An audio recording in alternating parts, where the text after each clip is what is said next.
Hi hello welcome back. അപ്പോൾ ഇന്ന് ഞാൻ പുതിയ സിനിമ കാണാൻ പോയി. അവതാർ 3 ഫയർ ആൻഡ് ആഷ്. ഡയറക്റ്റ് ചെയ്തിരിക്കുന്നത് നമ്മുടെ ജെയിംസ് ക്യാമറൂൺ. മൂവി അടിപൊളിയായിരുന്നു, എനിക്ക് ഇഷ്ടപ്പെട്ടു.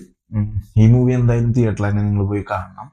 എന്താണെന്ന് വെച്ച് കഴിഞ്ഞിട്ടുണ്ടെങ്കിൽ 3D എക്സ്പീരിയൻസ് ചെയ്ത് കാണേണ്ട ഒരു മൂവിയാണിത്. 3D ഗ്ലാസ് വെച്ചിട്ട് നിങ്ങൾ എക്സ്പീരിയൻസ് ചെയ്താണ് ഈ മൂവിയുടെ കറക്റ്റ് ക്വാളിറ്റി നിങ്ങൾക്ക് കൺസ്യൂം ചെയ്യാൻ പറ്റുള്ളൂ. ഈ OTT ഇറങ്ങിയിട്ട് ഫോണിലോ TV-യിലോ ഒന്നും കണ്ടിട്ട് കാര്യമില്ല. ഇത് 3D തന്നെ പോയി എക്സ്പീരിയൻസ് ചെയ്യണം. അത്ര കിടിലൻ എക്സ്പീരിയൻസ് ആണ്. അതുപോലെ നിങ്ങൾ ഫാമിലി ആയിട്ട് കുട്ടികളൊക്കെ കൊണ്ടുപോയി കഴിഞ്ഞാൽ നിങ്ങൾക്ക് ഭയങ്കര ഇഷ്ടപ്പെടും. അത്ര കിടിലൻ മൂവിയായിട്ട് ഭയങ്കര ബാലൻസ് ആയിട്ടാണ് മൂവി പോകണത് തന്നെ. അത്ര കുറേ കാര്യങ്ങളൊന്നും കുത്തിക്കയറ്റാതെ കുറെ കാര്യങ്ങൾ ഇൻക്ലൂഡ് ചെയ്യിപ്പിച്ച് നമ്മളെ കൺഫ്യൂഷൻ ആക്കാതെ നല്ലൊരു സ്റ്റോറി ലൈനോടെയാണ് മൂവി കൊണ്ടുപോകുന്നത്. ഈ മൂവിയുടെ ബഡ്ജറ്റ് എന്ന് പറയുന്നത് $400+ മില്യൺ ഈ മൂവിയുടെ ബഡ്ജറ്റ് വരുന്നത്. അതിലുള്ള നല്ല ക്വാളിറ്റി ഉണ്ട് ഈ മൂവിക്ക്. പുതിയൊരു ട്രൈബിനെ ഇൻട്രൊഡ്യൂസ് ചെയ്യാണ് അവതാറിലെ പുതിയൊരു ട്രൈബാണ് ഇത്. നമ്മുടെ ഈ മൂവിയുടെ ടൈറ്റിൽ പറയുന്ന പോലെ തന്നെ ഫയർ ആൻഡ് ആഷ്. അതിലെ ആഷ് പീപ്പിൾസ് എന്ന് പറഞ്ഞിട്ടുള്ള ഒരു ക്ലാനാണ് ഇതിൽ ഇൻക്ലൂഡ് ചെയ്തിരിക്കുന്നത്. അതിനൊരു കിന്നുണ്ട്, അത് ഭയങ്കര പവർഫുൾ ക്യാരക്ടറാണ്. ഇതിലെ വില്ലത്തിയാണ്. ആ ഒരു ക്യാരക്ടറും നല്ല അടിപൊളിയായിരുന്നു. അവരെ ഇൻട്രൊഡ്യൂസ് ചെയ്ത ആഷ് പീപ്പിൾസിനെ ഇൻട്രൊഡ്യൂസ് ചെയ്യണതും ഈ ഒരു വില്ലത്തിയുടെ ആഷ് പീപ്പിൾസിന്റെ ക്വിന്നിന്റെ ക്യാരക്ടർ ഡെവലപ്മെന്റ് ഒക്കെ അടിപൊളിയായിരുന്നു. മെയിൻ വില്ലൻ പാർട്ട് 1 തൊട്ടുള്ള വില്ലൻ കേണൽ മൈൽസ് കോട്രിച്ച്, ആളും ഇതില് ഒരു കിടിലൻ വില്ലനാണ്.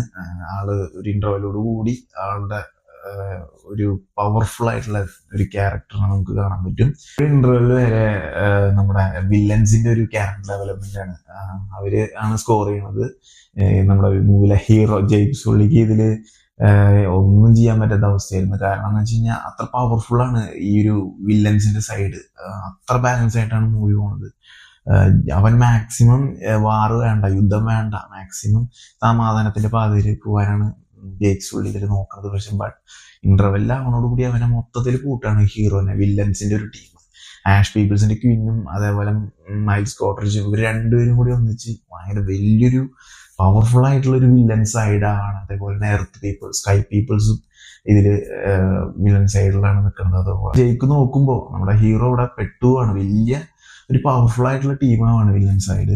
ഇന്റർവെൽ വരെ ഹീറോയ്ക്ക് ഒന്നും ചെയ്യാൻ പറ്റാത്ത അവസ്ഥയാണ്. ഇന്റർവെല്ലിന് ശേഷം പിന്നെ അവിടെ നിന്ന് നെയ്ത്തേരി, നമ്മുടെ മൂവിലെ ഹീറോയിൻ അവിടെ നിന്ന് അങ്ങോട്ട് സ്കോർ ചെയ്യാണ്. നെയ്ത്തേരിക്ക് ഒരു മകനുണ്ടായിരുന്നു, നഷ്ടപ്പെട്ടായിരുന്നു. അതിന്റെ ഒരു ട്രോമയിലാണ് നെയ്ത്തേരിയുടെ ക്യാരക്ടർ സ്റ്റാർട്ട് ചെയ്യണത് ഈ മൂവിയില്. അതേപോലെ തന്നെ ഇന്റർവെൽ കഴിയുന്നതോടുകൂടി അവള് നല്ല സ്ട്രോങ് ആയിട്ട് തിരിച്ചു വരണം. ഭയങ്കര വീക്ക് ആയിട്ടുള്ളൊരു ഫീമെയിൽ ക്യാരക്ടർ നല്ല സ്ട്രോങ് ആയി മാറാം ഇന്റർവെല്ലിന് ശേഷം.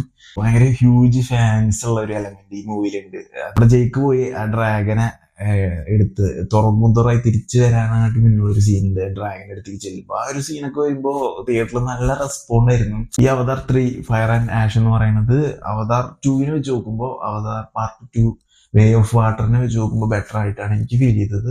വേ ഓഫ് വാട്ടർ കണ്ടപ്പോൾ എനിക്ക് അത്ര സാറ്റിസ്ഫൈ ആയില്ല. കാരണം അവതാർ ഫസ്റ്റ് കണ്ടിട്ട് സെക്കൻഡിൽ കാണാൻ പോയപ്പോൾ അത്ര ഫസ്റ്റ് തന്നെയാണ് എനിക്ക് ബെറ്റർ ആയിട്ട് തോന്നിയത്. ഇതിപ്പോ തേർഡ് പാർട്ട് കണ്ടപ്പോൾ എനിക്ക് എന്തായാലും സെക്കൻഡ് പാർട്ടിനായിട്ട് ഞാൻ വലിയ പ്രതീക്ഷ വയ്ക്കാനാണ് പോയത്. തേർഡ് പാർട്ടിന് എന്ന് വെച്ചാൽ സെക്കൻഡ് പാർട്ട് അത്ര നന്നായില്ല, ഫസ്റ്റ് പാർട്ടിന്റെ അത്ര എനിക്ക് നന്നായിട്ട് തോന്നിയില്ല പേഴ്സണലി. പക്ഷെ അത് അപ്പോ തേർഡും വലിയ കാര്യം ഉണ്ടാവില്ല എന്നൊക്കെ വെച്ചാൽ എന്നാൽ പോയി കണ്ടിട്ട് വരാം. എന്തായാലും അവതാറല്ലേ, 3D എക്സ്പീരിയൻസ് ചെയ്യാമെന്ന് വെച്ച് പോയി കണ്ട. ബട്ട് മൂവി സെക്കൻഡ് പാർട്ടിനായിട്ട് അടിപൊളിയായിരുന്നു. എനിക്ക് മൂവി എന്തായാലും തിയേറ്ററിൽ പോയി എക്സ്പീരിയൻസ് ചെയ്യണം. മൂവി ഭയങ്കര സാറ്റിസ്ഫൈ ആയിട്ട് എനിക്ക് തോന്നി. അതുപോലെ ഈ മൂവിക്ക് ഇനി പാർട്ട് 4 ഇറങ്ങുന്നുണ്ട്, അതുപോലെ പാർട്ട് 5 ഉണ്ട്. 2 പാർട്ട് ഇനി ഇറങ്ങാണ്ട് 2029 ആവും എന്തായാലും പാർട്ട് 4 ഇറങ്ങുമ്പോൾ. 5 ആവാൻ അതിലും കുറെ വർഷം എടുക്കും. 2031 ആയിരിക്കും, കറക്റ്റ് ആയിരിക്കില്ല, ചിലപ്പോൾ ചെറിയ വ്യത്യാസം വരാം. എന്തായാലും അവരുടെ സൈഡിൽ നിന്നാണ് അപ്ഡേറ്റ് വന്നിരിക്കുന്നത്. അപ്പൊ എന്തായാലും നെക്സ്റ്റ് പാർട്ടിന് വേണ്ടി ഞാൻ എന്തായാലും വെയിറ്റിംഗ് ആണ്. അപ്പോൾ ഇതൊക്കെയാണ് അവതാർ 3 ഫയർ ആൻഡ് ആഷ് അതിന്റെ വിശേഷങ്ങള്. അടുത്തൊരു റിവ്യൂ ആയിട്ട് കാണാം. അപ്പോൾ ഓക്കെ, ബൈ.